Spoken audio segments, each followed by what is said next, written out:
What do we really know about our past? Are we suffering from a collective memory loss?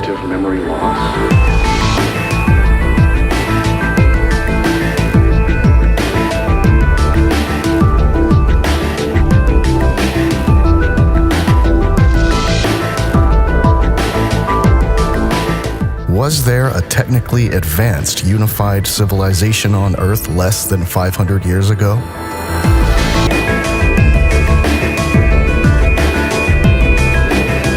As it seems, it's time for us to remember again and lift the veil of deception.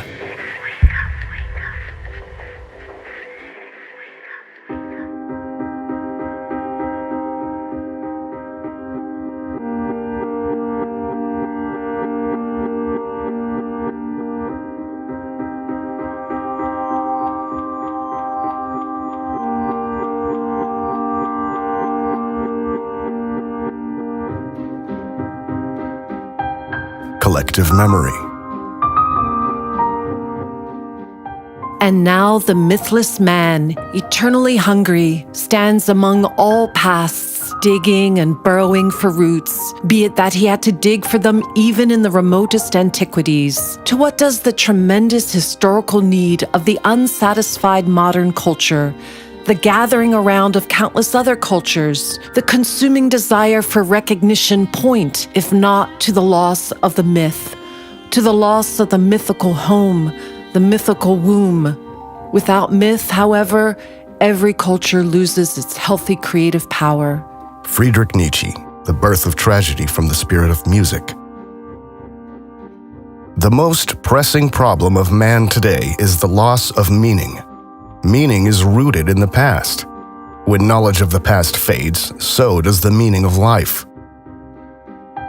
Today's man does not know where he comes from, who he is, and where he is going. He has become a pawn in the hands of powers that can direct him at will. Uprooted from his past, there is no foundation. And without a foundation based on reality, there is no way to develop an objective understanding of the world. Only the way back to one's roots gives meaning back to life.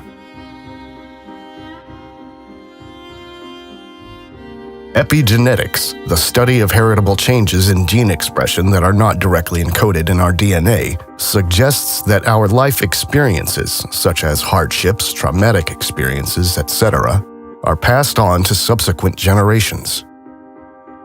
Mythological and religious traditions go even further and speak of a collective memory.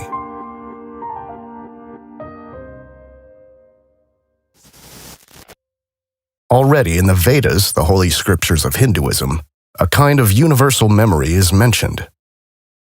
The Sanskrit word akasha stands for heaven, space, or ether, and, according to the Eastern wisdom tradition, refers to the most subtle of the 5 elements from which everything else was created. Thus, according to Indian mythology, all thoughts that have ever been thought and all deeds that have ever been performed are stored in this information field, which is also expressed in the legendary palm leaf libraries of India and Sri Lanka. The conception of a world memory also exists in the Occidental culture. We can find similar references in the Bible, for example, when the book of Isaiah speaks of a memory book. Every activity is a form of energy, and energy cannot be dissipated. It is retained. We are in a closed system. See, everything you do, everything you say, every action you take, every penny you earn or spend is recorded. So we can assume that all experiences of our ancestors still exist in an energy field invisible to us. Until around 100 years ago, the ether was still a standard concept in physics to explain the properties of invisible space. And even if today we are largely disconnected from our past, the experiences have not disappeared, but are only buried. Accordingly, it must be possible for us to reconnect with our past if we lift the veil and allow the memories to surface again. In order to access collective memories, a collective effort is required to a certain degree. An individual alone is not able to break through the amnesia. There are images that are so strongly charged with meaning that people are inexplicably drawn to them. The world's religions draw to some extent on such images, albeit in extremely destructive ways. Myths and fairy tales also contain such images. The more a myth is charged with meaning, the more important was its role in our past. By the radiance of a myth, we can already recognize its importance for mankind, if we allow it and let ourselves be touched by it. For example, the flood has burned itself into our collective memory, but so have the stories of giants, dragons, or malicious witches. The more we humans abandon these mythical images, the more we alienate ourselves from our own past and thus from our own being. This process of self-alienation began with the so-called Age of Enlightenment. Immanuel Velikovsky writes, Amnesia is one of the defense reactions of man. We know the effects of battle shock on soldiers. In the older Greek authors, the Pythagoreans and the Stoics, you find definite statements indicating that catastrophes which occurred in the history of the human race and in the history of our Earth were not abnormal events. They were actually dominant, repeating themselves again and again. But from the historical records, we see that the knowledge of the catastrophes disappeared slowly into oblivion. Plato described cataclysms in several works. He wrote about worlds destroyed and rebuilt. In his Timaeus, he noted that the Greeks do not remember ancient catastrophes besides the deluge. He adds that the people of his time, as the priests of Sais told Solon, were unable to remember these catastrophic events. In another work, whose authorship is probably wrongly ascribed to Plato, he is presented as believing in a peaceful universe. Plato's pupil Aristotle refused to believe in catastrophes. The scholarly world has accepted Aristotle's view that the planets can never change their motions. He, more than anyone else, is responsible for the continuing belief that we live in a safe world, on a planet to which nothing like collisions can happen. Aristotle argued that those who believe in celestial catastrophes should be brought to trial and, if convicted, punished by death. Because of man's aversion to knowing his past, science has been greatly retarded, pretending unreality to be as truth. The Darwinian revolution was also a regression. Disturbing evidence was ignored. It was as if he worked with closed eyes. Darwin proposed that only the fittest survive. His notebooks from the only field trip he ever undertook contained descriptions of cataclysmic disruptions. He wrote that nothing less than the shaking of the entire frame of the earth could result in the mass annihilation of life forms that he observed. Darwin did not accept the implications of the evidence that he saw with his own eyes. The Darwinian revolution was the rebirth of Aristotle, whose ideas had lost ground, if not at the time of the Renaissance, then in the Age of Enlightenment. Even in the Age of Enlightenment, men espoused ideas of a peaceful earth.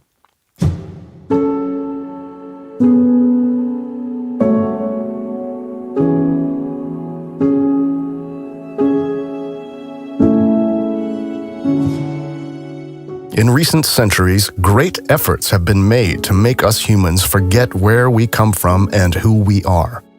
The destruction of the old knowledge of physics and biology was particularly powerful in uprooting us.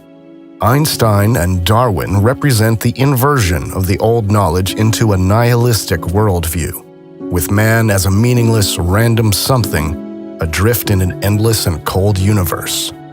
These anti-life models about reality were perfected only recently, in the 19th century, and could even fully prevail only in the 20th century. Too great was the resistance even in academic circles of the 20th century. The so-called Big Bang theory is a good example to understand how religious esoteric concepts entered science. The Belgian Jesuit and priest Georges Lemaitre created the Big Bang theory, not on the basis of scientific facts, but on the basis of a religious conviction, a notion of a primordial or cosmic seed from which everything evolved. At that time, the Jesuits were given the task of embedding the myths of the origin of the world in a scientific-sounding framework. A few decades later, in 1951, the Pontifical Academy of Sciences accepted the Big Bang Theory. This long wait for the Pope's acceptance was not due to opposition from the Church, but from the general public. After all, the Big Bang Theory originated in the hands of the Vatican itself. Ironically, the irrational Big Bang Theory is still part of our modern worldview, and still not a single proof has been presented.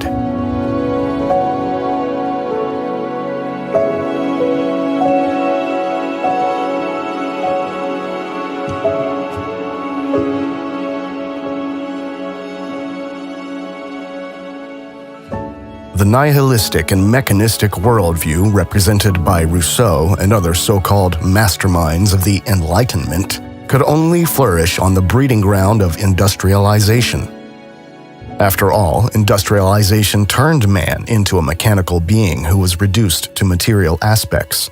Industrialization must be seen as a turning point, and as the most notable event that is still comprehensible and visible to us today as a result of a reset in the 18th or early 19th century.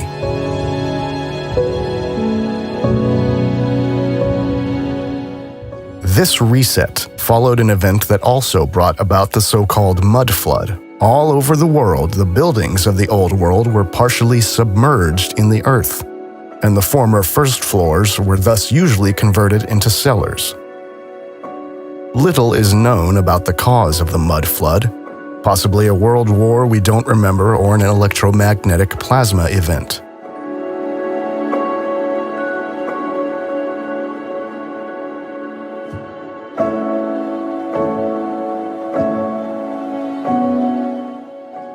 Velikovsky again on this. C.G. Jung became rather convinced that the unconscious mind, whether by telepathy or in some other way, is a common possession of the entire human race. But it is not only constituted of the experiences of this generation, we who interact in this world today, it includes the cumulative experiences of all generations past. This is more than just telepathy, but something which is brought down from generation to generation. The fact is that catastrophic events have taken place, not just in a cave here or in a cave there, but events of indescribable violence, such that no human being who succeeded to survive could be free from the traumatic effects. Traumatic effects, as I say, indescribable. Imagine, suddenly, time is no more time. The day does not move into the night. The ocean does not just beat at the coast of the Atlantic, it moves over the continent. Not even moves over the continent. Continent and sea just change places. Where were plains, mountains are thrust up in a matter of hours. The air is filled with loud hissing noises of meteorites falling down and all volcanoes erupting simultaneously. Not just the volcanoes that existed, but thousands of new volcanoes coming up and blazing, and rivers losing their beds, and earthquakes removing cities from their foundations. The human history that starts with the invention of writing is hardly 5,000 years old. Any one of you who reached already the age of 25 lived a full 0.5% of the recorded history. Before I finish, I will read you a letter from one of my readers. I feel that the ancients in myth, epic, and sacred works have been trying to tell us something about a problem that bothered them a great deal. It appears fairly clear that our ancestors were trying to communicate a deep fear, a terrible anxiety. They were talking about a problem that was so terrible that the most drastic measures to group discipline and/or self-repression were justified. It was a powerful fear. It is sometimes suggested that the Bible can directly be applied to modern life, in that all the ancients were really writing about were the problems of survival while avoiding neurosis, worries, unhappiness, and so on. To me, that approach is very unconvincing. The God those people were writing about was terrifying. In the Old Testament, he is the God of wrath. And in the New Testament, as Albert Schweitzer, among others, has pointed out, he is about to end the world in Jesus' lifetime or shortly thereafter. He was dangerous and violent. Rock, fire, flood, hurricane, and similar weapons he used on those he judged ill of. That's what the ancients wrote, and I see no point in trying to water it down. That's what they meant. They were really scared. Emanuel Velikovsky. Morphic resonance is a connection across time from the past to the present. And it's a process that occurs between organized patterns of activity on the basis of similarity. What it means, in effect, is that each species has a kind of collective memory. According to biologist Rupert Sheldrake, collective memory is inherent to nature. Living systems have a collective memory of all past experiences of the entire species. This memory exists in an invisible but real energy field.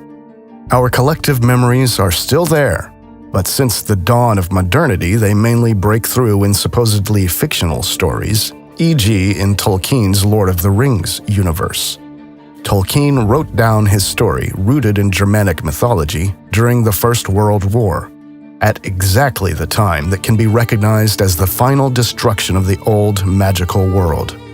World War I marked the beginning of the civilizational descent into soulless modernity. Perhaps Tolkien had to write down his vision of Middle-earth because the human psyche cannot survive without a connection to reality, even if this connection is maintained via supposedly fictional stories. It is interesting to note in this context that fantasy stories are also an invention of the industrial age. It was only around 1850 that fictional novels became suitable for mass consumption.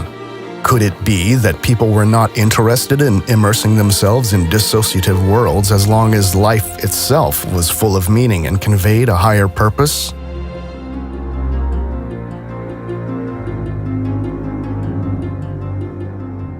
The more hostile and cold our society becomes, the stronger becomes the urge to escape into imaginary worlds. And as these imaginary worlds are fed by our collective memories, it is this repressed energy which breathes life into them.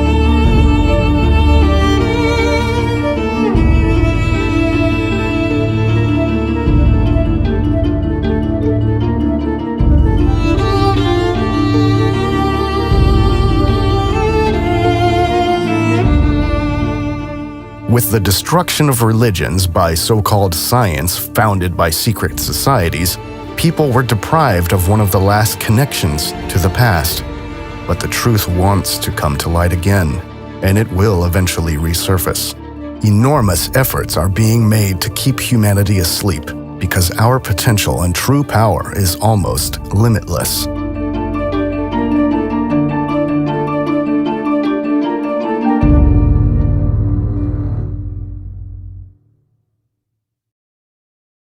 Industrialization. During the course of industrialization during the 19th century, far-reaching social changes occurred in the Western world. The extent of these changes has not yet been adequately understood. Aspects such as rural flight, mass impoverishment, orphanages, lack of hygiene in the cities, and related epidemics are known in historical research. But these are only the effects of the Industrial Revolution. A more elusive topic has been the question, what caused the massive technological upheavals of the 19th century? So far, the two most important questions have not been answered sufficiently. Why did the Industrial Revolution begin in England, and why precisely around 1800? If you break it down to its essence, the Industrial Revolution consisted of groundbreaking technological inventions that permanently changed social life and enabled increasing automation of production. In particular, the development of the steam engine supposedly laid the foundation for the further development of electric and internal combustion engines, which form the foundation of today's society. The Industrial Revolution presents us with a conundrum. In terms of the official narrative, humanity bumbled along at a low state of development for thousands of years, only to suddenly undergo a massive leap in development within a few decades without any apparent external cause. to make matters even more absurd, since the end of the Industrial Age, mankind has again found itself in a period of technological stagnation. The supposed inventive spirit of Central Europe and Germany in particular, which historians say made industrialization possible, seems to have vanished. The role of the United Kingdom is central to understanding what was really behind the so-called Industrial Revolution. In historical research, it is commonly believed that the Industrial Revolution began as early as the mid-18th century, around 1760. In fact, however, little evidence can be found to support this claim. According to various historians, Cameron, Adams, McCloskey, there is no evidence of industrialization in contemporary literature as late as 1830. We must assume that the ruling forces backdated the course of the Industrial Revolution in order to somewhat diffuse its explosive character. In fact, the new technological knowledge was unleashed on humanity within a few decades by a small elite operating primarily from Rome, Vatican, Venice, London, and Washington. The true Industrial Revolution comes closest to what is commonly referred to in research as the Second Industrial Revolution, the phase of rapid industrialization beginning in 1860. What is being sold to us as inventions was, in all likelihood, a controlled release of technologies that were widely available and powered by free energy before the reset. Free in the sense that everyone had direct access to the energy source. Only this time, the difference was that the technology was tied to scarce and hard-to-get resources, allowing the ruling powers to gain a monopoly on the production of goods. Since the Industrial Revolution, the worldwide generation and production of wealth has been controlled by a small group. Along with the control of the fiat money system through central banks, the scarcity of energy has been the most important element in controlling the masses. This process is reflected, for example, in the conflict between Tesla and Edison, or Tesla and Einstein. Tesla defended the holistic model of the world, thinking in terms of energy, frequencies, and vibration, and did not want energy production to end up in the hands of a few. When the industrialists, first of all J.P. Morgan, who at that time were responsible for building the energy monopolies, realized that Tesla's work was not suitable for the oppression of humanity, he was marginalized into oblivion. If, in reality, the Industrial Revolution did not take place until well after 1830, we are talking about a period of 50 years, roughly 1850 to 1900, during which the old knowledge was reintroduced in modified form. Not coincidentally, the first major World's Fair was held in London in 1851.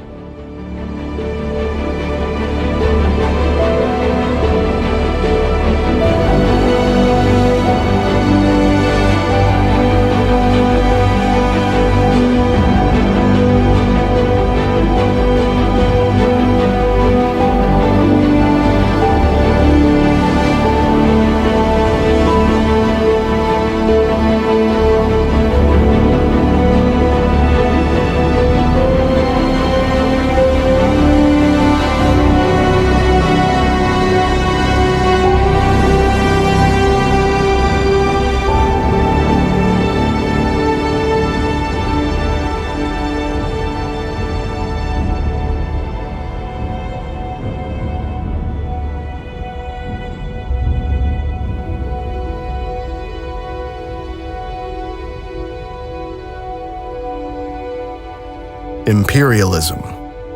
Why did the Industrial Revolution begin in England? Historians are in the dark, but the single deciding factor that set the British Empire apart from all other countries at the time was colonialism and imperialism. The British Crown controlled a large part of the so-called New World, and the Crown, of course, stole not only labor and goods, as historians like to portray, but the remaining knowledge from before the reset as well. And knowledge includes technologies. Officially, much of India's knowledge is said to have been wiped out by a genocide of Indian scholars and a series of invasions over the course of the last 1,200 years, but evidence suggests that it was British colonialism that significantly mutilated India's culture. For example, one of the main activities of the Asiatic Society of Bengal, officially founded in 1784 and under the patronage of Warren Hastings, was to systematically collect and preserve ancient manuscripts of India, as well as inscriptions in stone and metal, icons, or ancient coins. And Friedrich Max Müller, one of the founders of the Western academic field of Indian studies, was paid by the East India Trading Company to translate the Vedas, to distort them permanently, and to create arbitrary dates. Thus, on December 9, 1867, he wrote to his wife, I feel convinced, though I shall not live to see it, that this edition of mine and the translation of the Veda will hereafter tell to a great extent on the fate of India, and on the growth of millions of souls in that country. It is the root of their religion, and to show them what that root is, I feel sure, the only way of uprooting all that has sprung from it during the last 3,000 years. Friedrich Max Müller.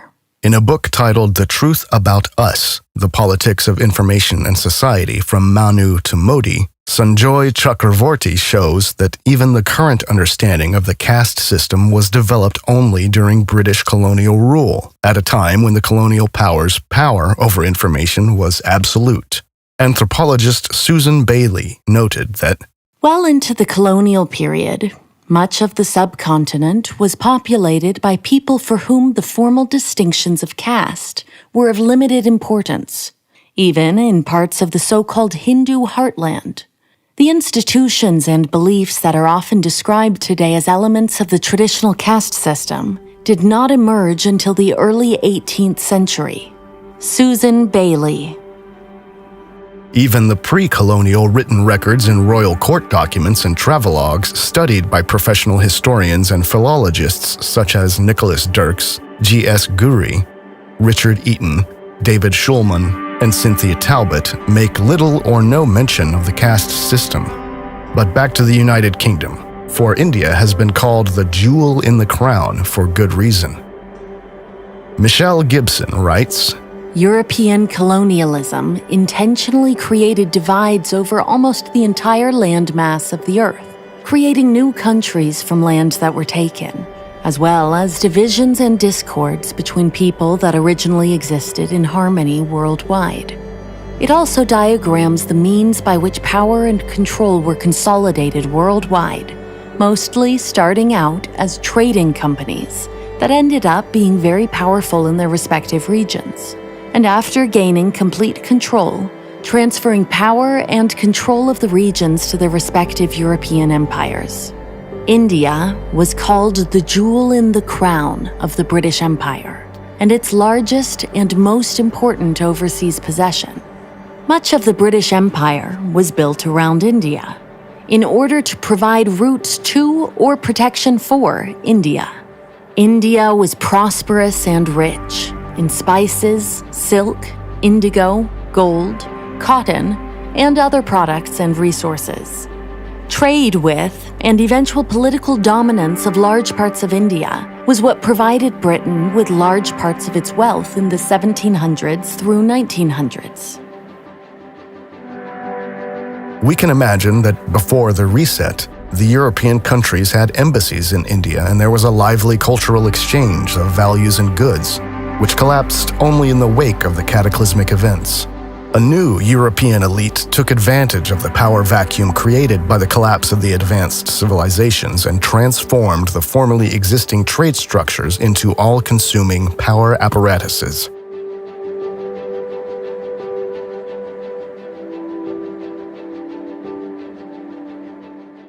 This would also explain existing inconsistencies. For historical research has never been able to explain satisfactorily why the colonial powers only began to expand their rule over the colonies with brute force and blind missionary zeal a few hundred years after colonization.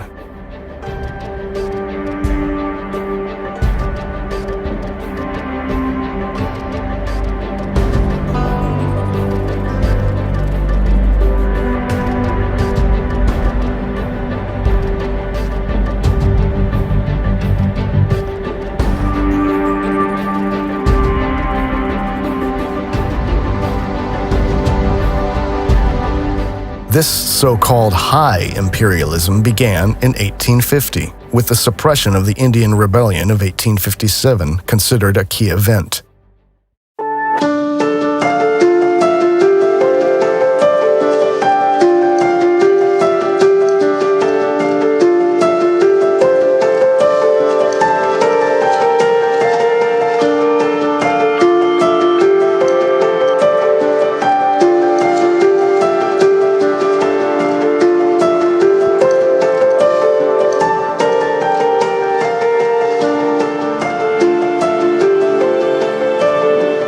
In 1885, the Congo Conference, held in Berlin at Bismarck's invitation, settled the effective division of Africa among the colonial powers.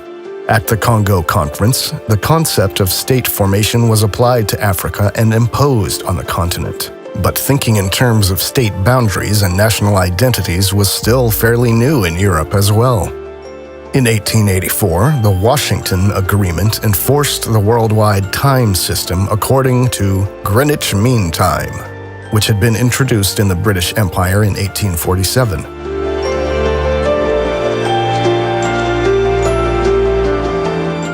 The role of the German Empire in relation to imperialism was primarily to denounce human rights violations, to establish legal foundations, and to keep in check the colonial superpowers that were committing inconceivable atrocities in the colonies. However, in the course of falsifying history after World War II, German imperialism is nowadays usually portrayed in a negative light. Based on this lie, the German colonies were divided among the other colonial powers after WW1. To outline the research of colonialism expert Bruce Gilley. German East Africa, a German protectorate, was a complete success. The Germans brought peace to Africa, the Pax Germanica. They successfully put down the Maji-Maji Rebellion from 1905 to 1907, and reforms after 1907 ushered in an era of progress. Workers' rights for natives, an end to forced labor, prohibition of slavery, and compulsory education were German achievements that eclipsed all other colonial powers. The Germans were extremely popular in East Africa. That's why World War I lasted so long in East Africa, because the native fighters were so devoted to the German Empire that they continued to fight until the bitter end in the fall of 1918. Since 1907, there were councils for the interests of the Africans, a decentralized administration, and administrative schools for a local elite. Harry Rudin wrote, "The comment often heard about the Germans was that they were strict, sometimes harsh, but always just." An interesting note about the German colonial period in Africa is that it was the German physician Robert Koch who found a cure for sleeping sickness, which was then stolen by the French and used throughout the country starting in the 1920s.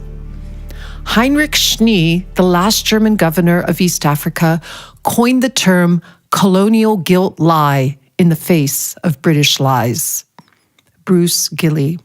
Most of the official history of colonialism between 1500 and 1800 is probably largely fabricated, which includes the notion that the Spanish were responsible for the impressive South American architecture, or that the British rebuilt India from the ground up. This is all a lie. Instead, sometime between 1700 and 1850, a worldwide cataclysm occurred by which the unified culture broke apart and most knowledge about free energy and high culture was lost. People were collectively thrown into a dark age in which they began to focus on survival and experienced a period of suffering and deprivation. The now dominant power elite, upon coming to power, reintroduced some parts of the old knowledge to change society in a way that suited them. This time period is known to us as the Industrial Age.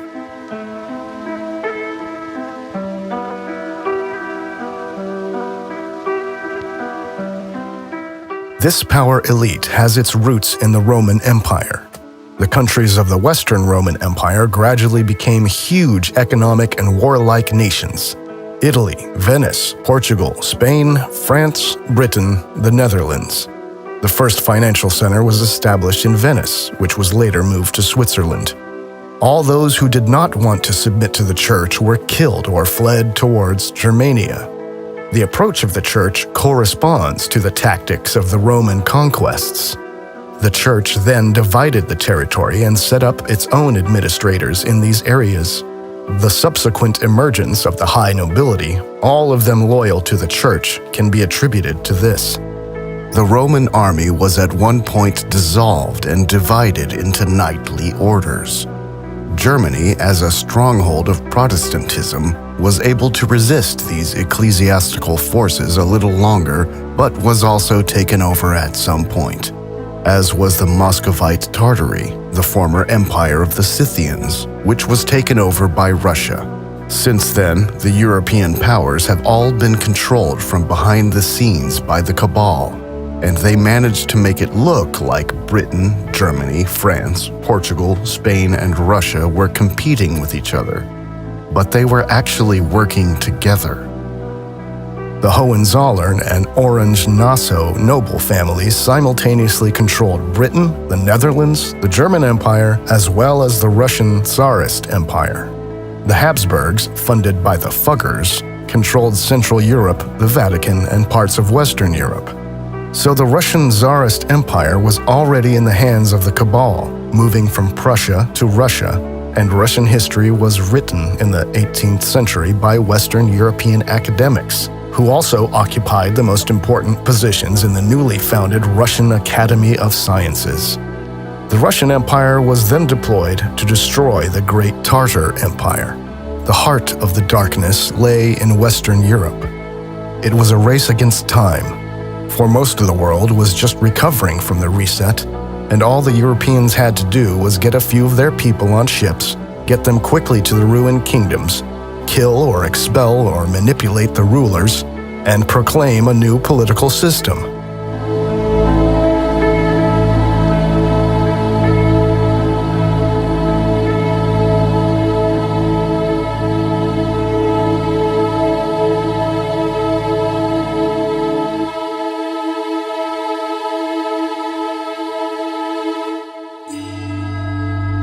The Japanese Seclusion Edict, reportedly from 1636, stated the following: No Japanese ship, nor any native of Japan, shall presume to go out of the country. Whoever acts contrary to this shall die, and the ship with the crew and goods aboard shall be sequestered until further orders. All persons who return from abroad shall be put to death. Whoever discovers a Christian priest shall have a reward of 400 to 500 sheets of silver, and for every Christian in proportion. All Namban, Portuguese and Spanish, who propagate the doctrine of the Catholics or bear this scandalous name shall be imprisoned in the Onra, or common jail of the town. The whole race of the Portuguese with their mothers, nurses, and whatever belongs to them shall be banished to Macau. Whoever presumes to bring a letter from abroad or to return after he hath been banished shall die with his family. Also, whoever presumes to intercede for him shall be put to death. No nobleman nor any soldier shall be suffered to purchase anything from the foreigner. Thus began a social epoch in Japan known today as Sakoku, the voluntary isolation of Japan from all Western powers. It was not until 1853, 2 years after the First World's Fair in London, that the West actually succeeded in turning Japan away from its peaceful, self-sufficient life. The policy of the Sakoku ended after 1853, when the American black ships commanded by Matthew Perry forced the opening of Japan to American and thus Western trade through a series of unequal treaties. This was just a few years after the same forces had destroyed ancient China in what is now known as the Opium Wars. In 1842, the Qing dynasty was forced to sign the Treaty of Nanking, the first of what the Chinese later called the unequal treaties, which granted Britain compensation and extraterritoriality opened 5 treaty ports to foreign merchants, and ceded Hong Kong Island to the British Empire. The failure of the treaty to fulfill British goals of improved trade and diplomatic relations led to the Second Opium War, 1856 to 1860, and the defeat of the Qing led to social unrest within China. In China, the war is considered the beginning of modern Chinese history. The same old game over and over again. It is important to realize that everyone in China and Japan hated Catholics because Catholicism was used as a weapon to weaken their countries culturally before the British also took over the political structures. Until the 1840s, China and Japan were defending themselves quite successfully. Even back then, Vatican-controlled Catholicism had nothing to do with genuine Christianity. Rather, the Vatican was used to infiltrate genuine Christianity. Michelle Gibson. The year of 1493 was the year that Pope Alexander VI authorized the land grab of the Americas in the Inter Cetera Papal Bull. This papal bull became a major document in the development of subsequent legal doctrines regarding claims of empire in the New World, and assigned to Castile and Spain the exclusive right to acquire territory, to trade in, or even approach the lands laying west of the meridian, situated 100 leagues west of the Azores and Cape Verde Islands, except for any lands actually possessed by any other Christian prince beyond this meridian, prior to Christmas 1492. Michelle Gibson. The emperor of the Roman Empire became the Pope of the Roman Catholic Church. The famous papal bull Unum Sanctum, supposedly dating back to the Middle Ages, was intended to cement the absolute rule of the Pope. The last sentence of this bull reads, "But we now declare, say, and define that it is absolutely necessary for salvation for every human creature to be subject to the Roman pontiff." Thus, the Pope legitimized himself as the sole representative of God on earth. The so-called heretical Christian communities, such as the Albigensians and Cathars, condemned the papacy as the Church of the Antichrist and considered themselves the successors of the true Christian heritage, which, however, was allowed to continue only in secret. Papal Catholics were accused, among other things, of being responsible for the mysterious fires that destroyed entire cities. The monument in the city of London about the London Fire of 1666 still read until 1830, "The most terrible destruction of this city, begun and carried on by the treachery and wickedness of the papal faction."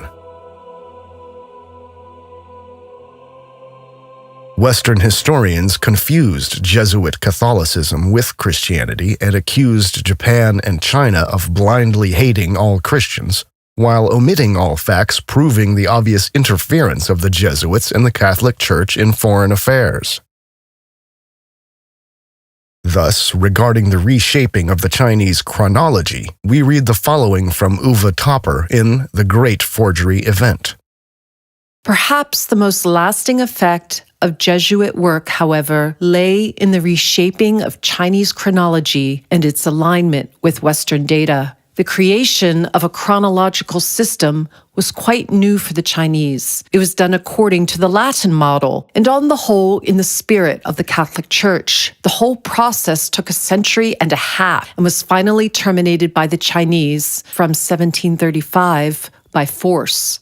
As a result of the immense work, the first complete work of Chinese history appeared in 1778, something that had never been done before in China. There were not only the dynasties, the order of emperors, and their dates of reign, but also the transfer of these dates to the European timescale. Although the errors in it are always criticized, the work has not become obsolete to this day, but has remained in principle the guide for our sinologists, even if they should no longer be aware of it.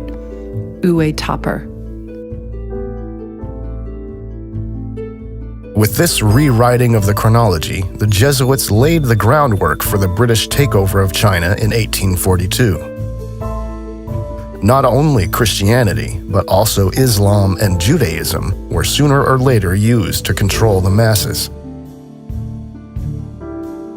Because of the nature of the rewrite, we do not even know if the general timeline of events prior to these wars in the name of imperialism is true.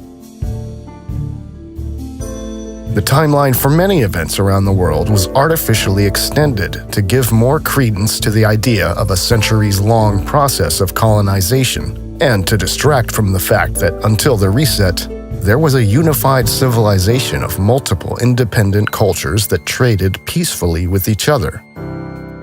The supposedly new technological knowledge was introduced worldwide in the course of the 19th century, first and foremost in Western Europe and the Americas.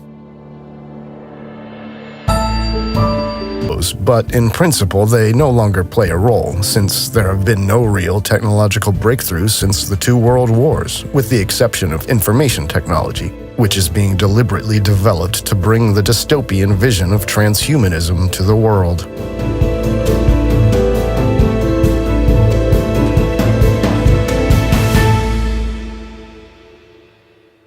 It can be said that with World War I, not only classical architecture, but also innovation disappeared from the world. Before industrialization, there was only one form of sophisticated architecture in the world, known today as historicism or revival architecture, because according to the official narrative, virtually all of these buildings were created only in the 19th century, supposedly as a recourse to ancient Greco-Roman architectural trends. Neo-Gothic, Neo-Renaissance, Neo-Baroque, etc. The basic principles of these buildings were always the same and their quality unrivaled. Is this uniform architecture an indication of a unified civilization that only recently broke up into individual kingdoms or nation-states? Even in Japan, there were these Greco-Roman classical buildings before 1900, although Japan was still completely isolated from the outside world until around 1850. And even after that, after the British had forcibly conquered Japan, it only slowly and hesitantly opened up to the West. The German chronology critic Christoph Pfister writes in his book The Matrix of Ancient History about the chronological dating of European building culture.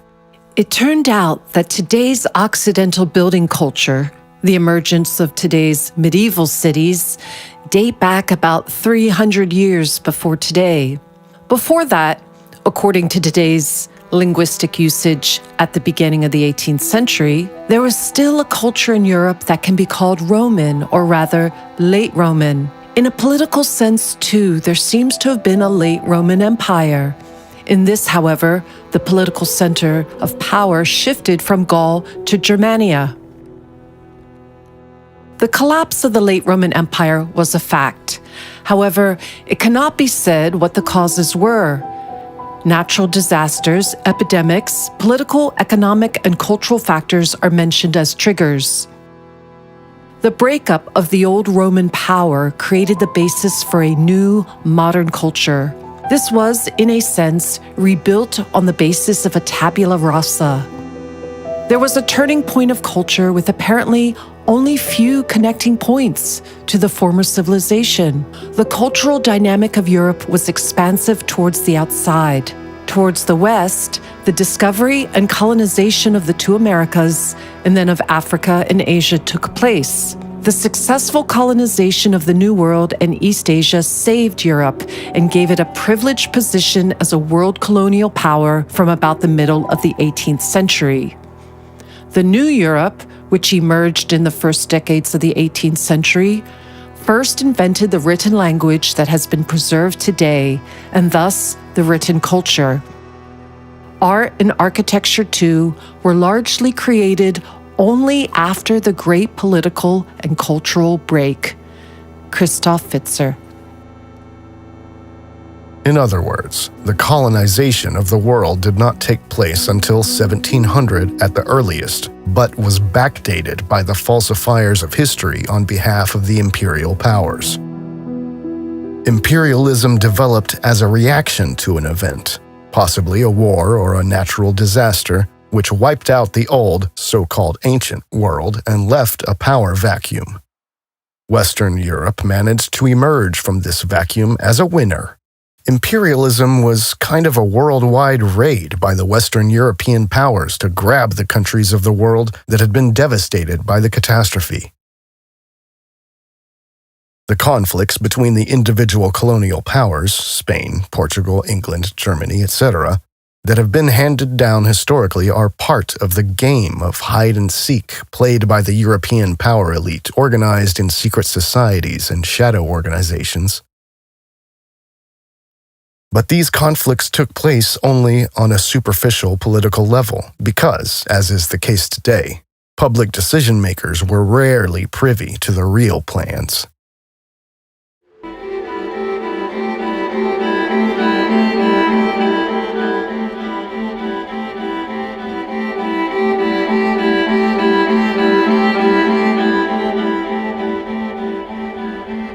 Let us now look at the story of two buildings. Penn Station in New York, built between 1904 and 1910, demolished in 1963 because the building was dirty and the maintenance costs could allegedly no longer be met.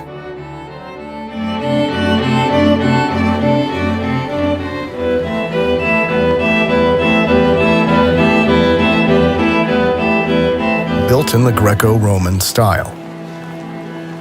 Ada Louise Huxtable wrote in the New York Times in 1963.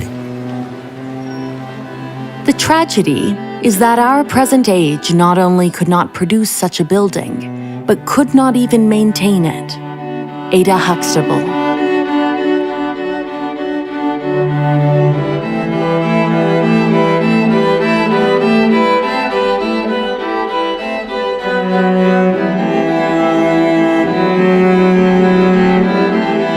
Erie County Savings Building, built in 1893 in the neo-Romanesque style. We read about the demolition of the Erie County Savings Bank building in 1968 in the Buffalo Evening News.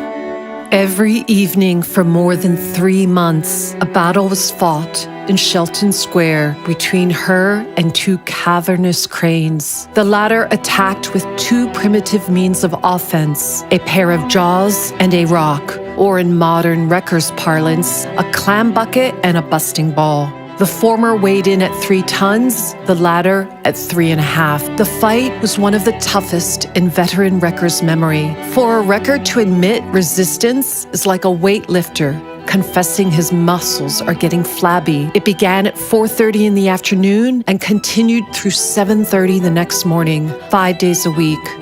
A crowd of variable size would gather to see the kill. It was the show of the town. Whole families arrived in station wagons from the suburbs. The original plans of the building were made available when the crane operations of the 25-man demolition crew began to munch at the building, however.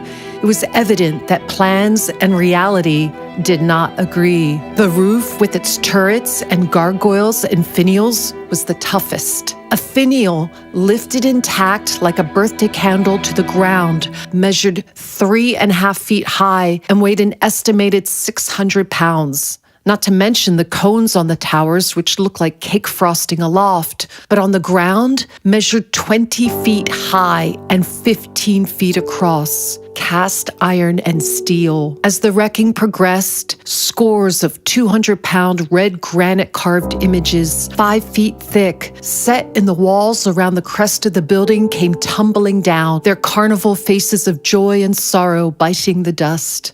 The very stones of the building were resistant. The walls, which tapered from 9 feet at the base up to 3 feet, were composed of foot-thick red granite stones weighing up to 3 tons each. Interlocked, they had to be lifted out like lumps of sugar, piece by piece. They did not sound like sugar when they dropped.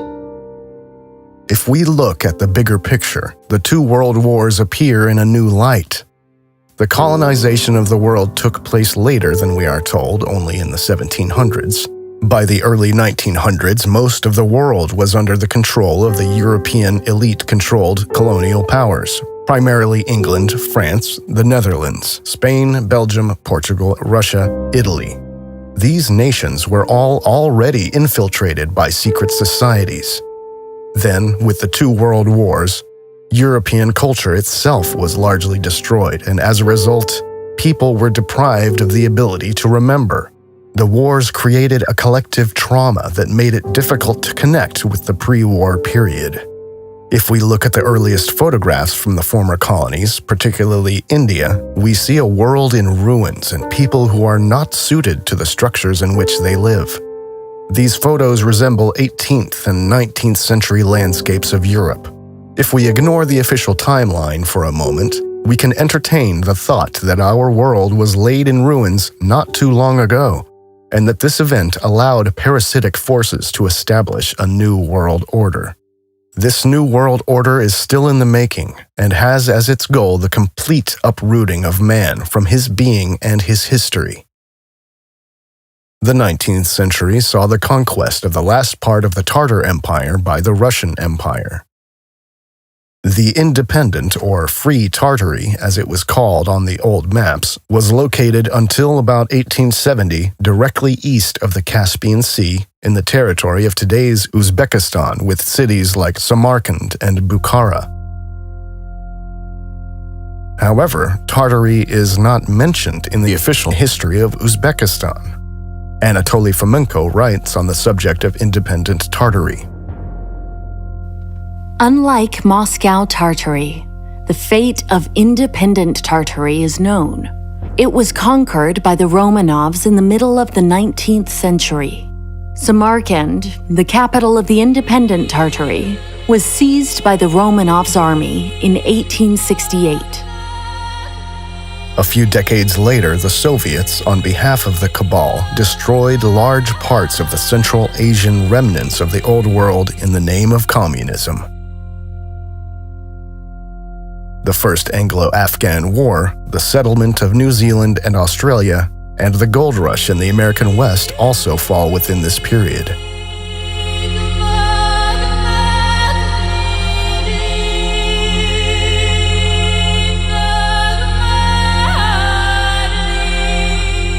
Consequences of industrialization. In 1839, John D. Rockefeller Sr. was born in the United States. He later founded the Standard Oil Company in 1870. The World's Fairs coincided with the power struggle for authority in physics and the monopolization of energy production, with the sinking of the Titanic and the founding of the Federal Reserve Bank. At that time, the Cabal got rid of those industrialists who opposed the plan of establishing a new world order. The three most prominent opponents of the establishment of the Federal Reserve Bank, Benjamin Guggenheim, Isidor Straus, and John Jacob Astor, all died with the sinking of the Titanic. The Titanic belonged to J.P. Morgan, one of the string pullers behind the creation of the Fed, who spontaneously decided against being present at the maiden voyage. In 1910, the first plans for the foundation of the Fed took place on Jekyll Island. In April 1912, the Titanic sank. In reality, her sister ship, the Olympic, sank. And a year later, in 1913, the Fed was founded with the passing of the Federal Reserve Act, thus laying the foundation for the arbitrary control of the world economy by the secret elite, which had already infiltrated most nations at that time. Woodrow Wilson signed the act, allowing the Fed to issue Federal Reserve notes, US dollars. A few months later, the First World War began the civilizational decline in Central Europe. Nations were set against each other. In 1866, Otto von Bismarck led Prussia into the German War of Brothers against Austria. After the end of this fratricidal war, he did not include Austria in the newly formed North German Confederation and annexed Alsace-Lorraine. He thus created, possibly without being aware of it, the structural conditions for the First and Second World Wars. However, the assassination attempt on Bismarck and his dismissal by Wilhelm II indicate that he was a thorn in the side of the secret societies. His anti-Catholic policy of the Kulturkampf may also have contributed to this. The war against the Germans started with Rome's propaganda against the supposedly primitive Germania and continued with the Reformation Wars. Bismarck tried to reduce the influence of the Vatican and secret societies.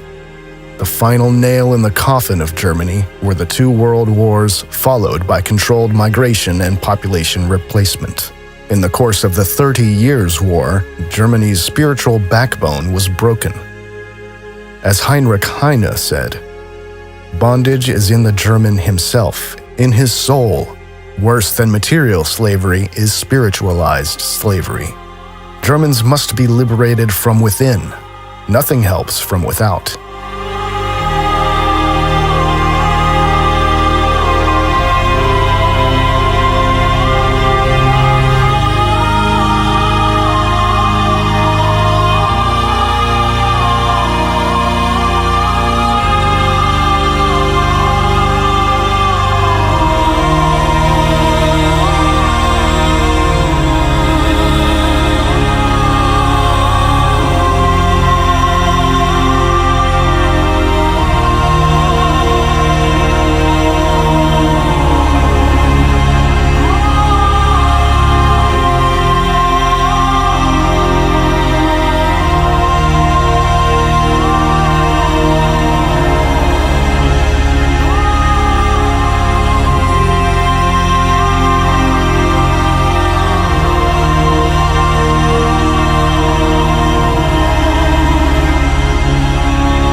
Albert Einstein published his two theories of relativity in 1905 and 1916.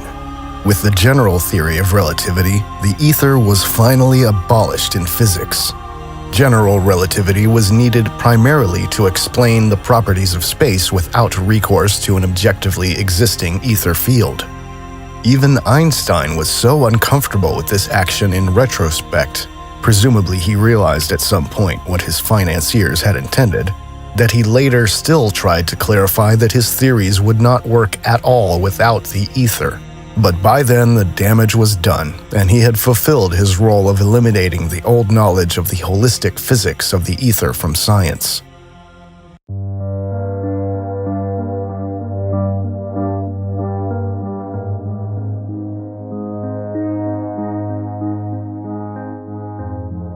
Holistic scientists, like Nikola Tesla, had no place in the New World and were starved out, but only after their skills were used.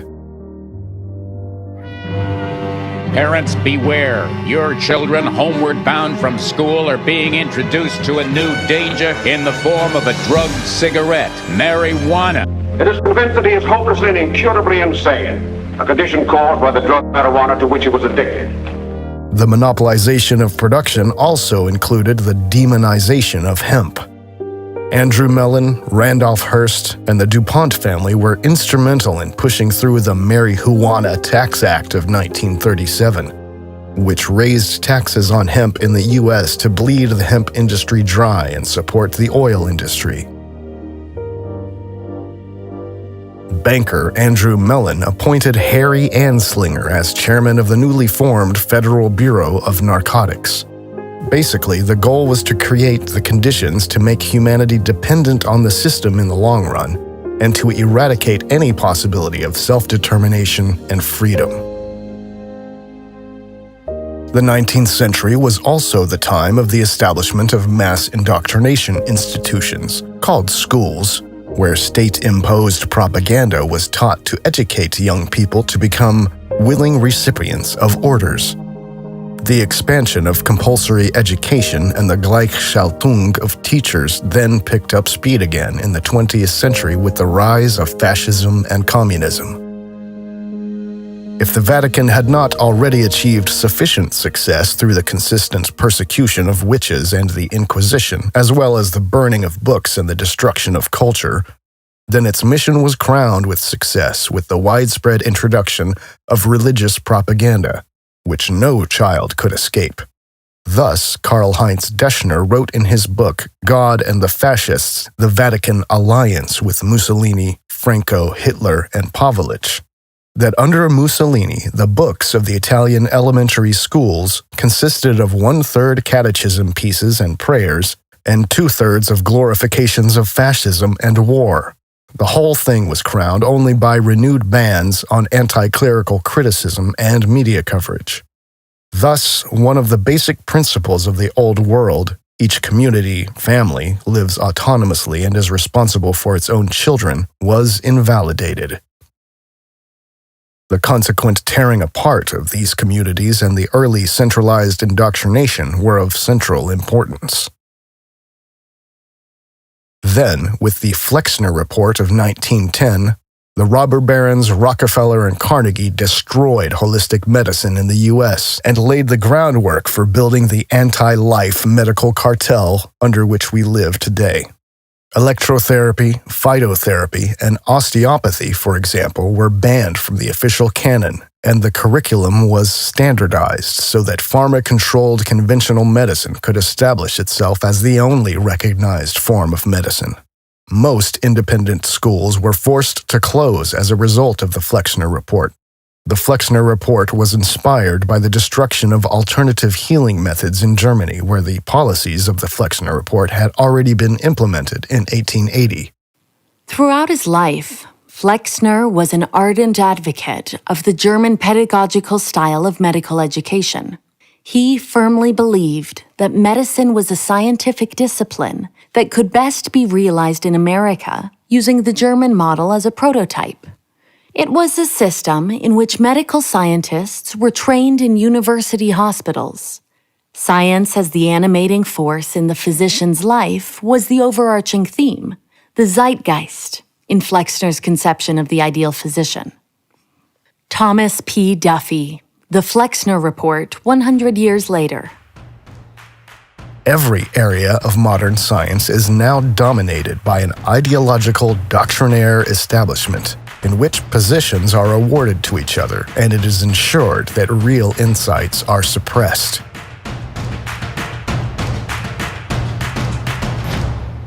Aan tafel is onder andere Connie Braan. Die schreef dit schitterende boek, dat heet De Handelsreiziger. En dat gaat eigenlijk vooral over iets wat wij niet wisten, namelijk over de grootste cocaïnefabriek ter wereld. En die stond in Amsterdam aan de Weespertrekvaart. The British used opium to take over China. In Europe, the Royal Dutch Cocaine Factory was responsible for anesthetizing the population, and during World War I supplied all countries involved in the war with cocaine made from coca leaves imported from Peru. The origin of this factory was the Dutch East India Company. Next to the British East India Company, one of the most powerful trade and power structures of the colonial era. It was through the Dutch Cocaine Factory, which was supported and protected by the government and had a virtual monopoly on cocaine, that World War I was made possible, because it was only through alienation and anesthesia that soldiers were able to endure the suffering during the war. The Netherlands emerged from the First World War as one of the richest countries in the world thanks to the sale of cocaine. Innumerable traumatized soldiers remained addicted to cocaine after the war, and some even raided pharmacies to obtain it. For even more effective anesthetization of the World War II soldiers, the factory's production was shifted from cocaine to amphetamine in 1942.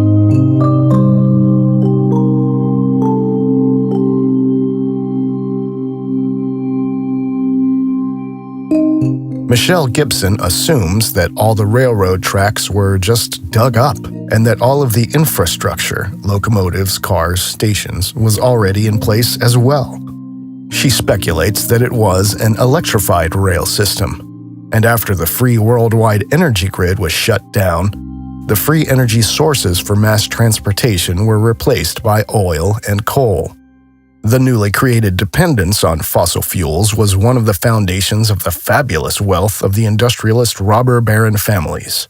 About the tramway network in Manaus, Brazil, she writes, The historical narrative we are given says that rubber made Manaus the wealthiest city in South America in the late 1800s, and wealthy European families are said to have settled in Manaus, bringing their European art, architecture, and culture with them.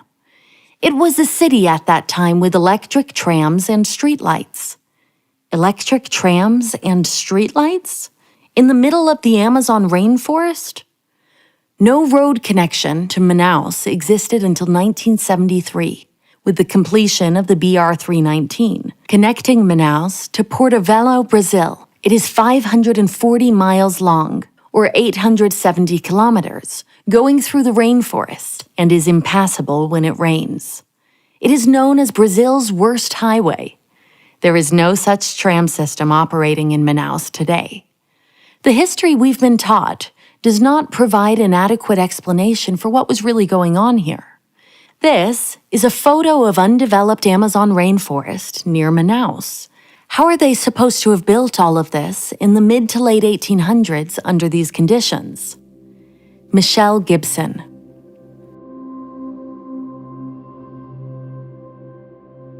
Isn't it a bit strange that directly after the sinking of the Titanic and the crash of the Hindenburg, the way of transportation was standardized worldwide so that almost exclusively petroleum is used? And this has not changed in the last 100 years.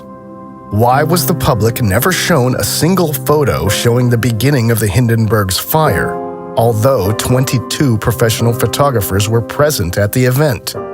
Why was the static spark theory chosen as the cause of the Hindenburg's sinking, even though there was no evidence to support this theory? Why did all nations stop building airships after the Hindenburg burned?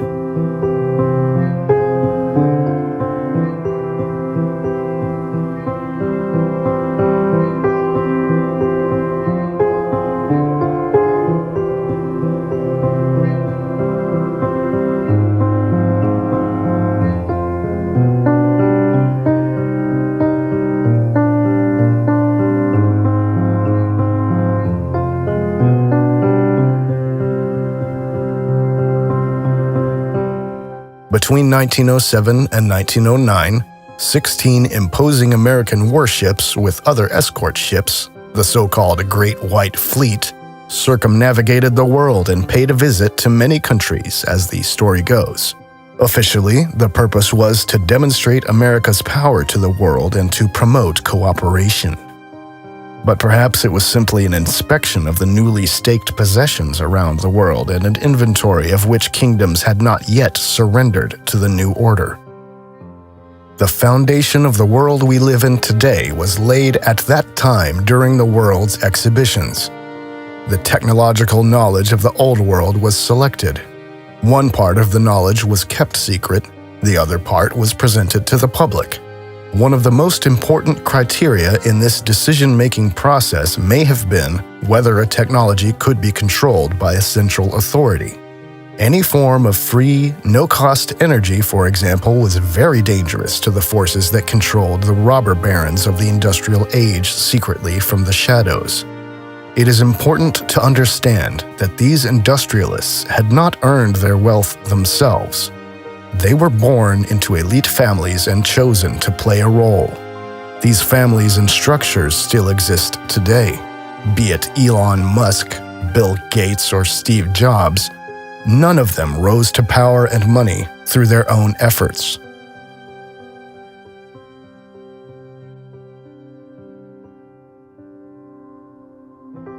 But to end with Tolkien, nothing is lost. In our world, Middle-earth, the descent into darkness dominated by evil is part of the process of humanity's evolution. The old that is strong does not wither. Deep roots are not reached by the frost. From the ashes a fire shall be woken. A light from the shadows shall spring. Renewed shall be blade that was broken. The crownless again shall be king.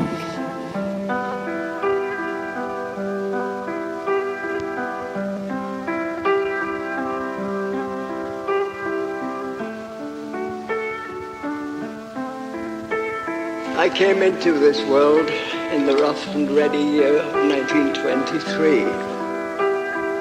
It was a barbarous time. It was a bleak time, and it was an uncivilized time. My memories stretch back almost 100 years, and if I close my eyes, I can smell the poverty that oozes from the dusky tenement streets of my boyhood. I can taste on my lips the bread and drippings that I was served for my tea. I can remember extreme hunger and my parents' undying love for me.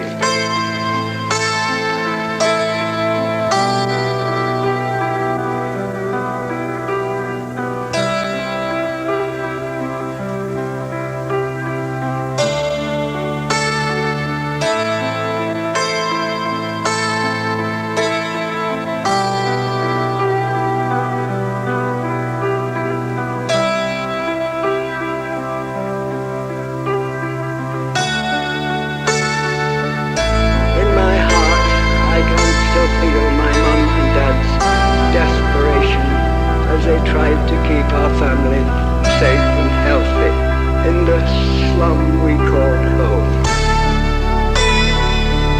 Poor Mom and Dad, no matter how hard they tried to protect me and my sisters, the cards were stacked against them.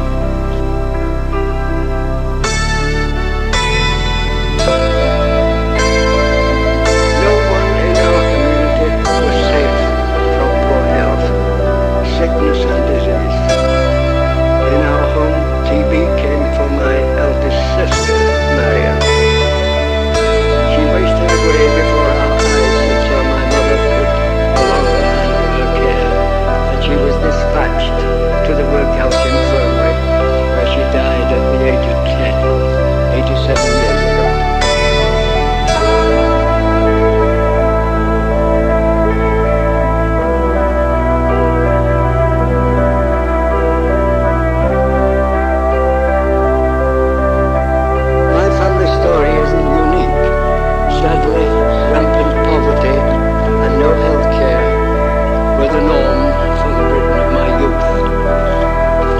Injustice galvanized my generation to become the tide that raised all boats.